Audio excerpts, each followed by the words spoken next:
प्रश्न गर्भ को पैदा कर सकी। एक बार भगवान प्रश्न गर्भ बनकर उनके ही कोख से प्रकट हुए, ऋषियों के संशयों को छिन्न भिन्न करने के लिए। हल्का सा अभिमान हो गया मां को, देखो तो सही मेरी तपस्या कैसी है, कोई और नहीं कर सकता। और तब और अधिक जब कारागृह की भी उसे बात याद है कि मुझे कहां जाना है। ब्रह्माणी आशीष देकर चली गई, रुद्राणी, रमा, अनेक अप्सराएं वेश बदल कर आई, उन्हें आशीष देकर चली गई। द्वाराचार, वाग्दान, पाणी ग्रहण, और लीजिए देवकी के ये विदाई के पल हैं। कंस ने आदेश दिया चाणूर, कूट, शल, तोशल, मुष्टिक को कि जितना भी हमारे पास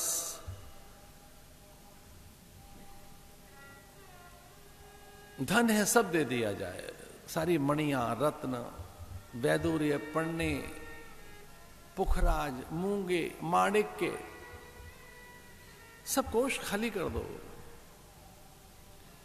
एक दो चार नहीं, सब अनुचरियां जाएं, सुंदर विदूषक जाएं, अच्छे पाचक जाएं। मेरी भगिनी किससे मुहूर्त पूछेगी, पंडितों को भेजो, विदूषक भेजो, नर्तक भेजो, नर्तकियां जानी चाहिए। राज्य में जितने अच्छे कवि हैं सब इसके साथ विदा कर दो, दहेज में सबको भेज दो। बैलगाड़ी को वहां छकड़ा कहते हैं, तो लगभग ऐसे 200-300 गाड़ियों में दहेज लाद दिया। सुंदर परिधान, वस्त्र, आभूषण, सब हर्षित हैं ये सोचकर कि इस कंस से तो मुक्ति मिले, भले ही हम देवकी की दासी बने, देवकी के हम दास बने, पर यहां से तो मुक्ति मिले कैसे। तो सबने कहा हम जाएंगे सेवा में, हम जाएंगे।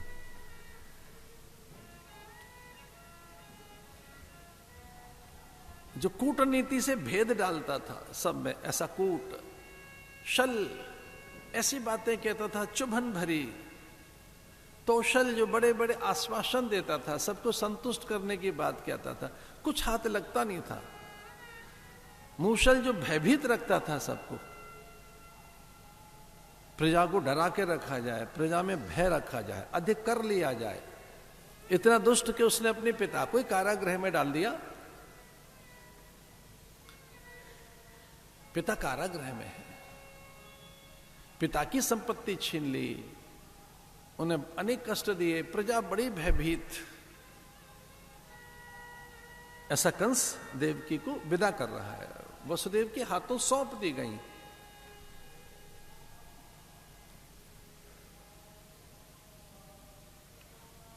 देवताओं का मौन भंग हुआ, उनका मौन मुखर हुआ।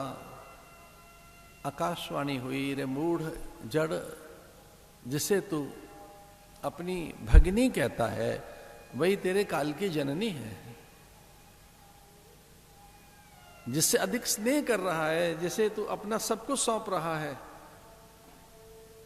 जिसे तू देवी मान रहा है, ये निसंदेह देवी ही है। ये परम पुण्यशीला है, पुण्य श्लोका है, इसकी सामर्थ्य अपार है। इसी के 8वें गर्भ से तेरा काल आएगा, तेरा प्राण हंता। स्वामष्टमो गर्भो हंतायाम बहसे बुध।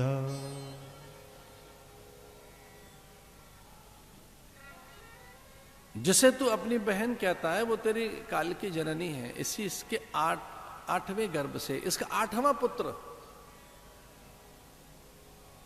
मृत्युदाता है, वो तेरे प्राण छीनेगा।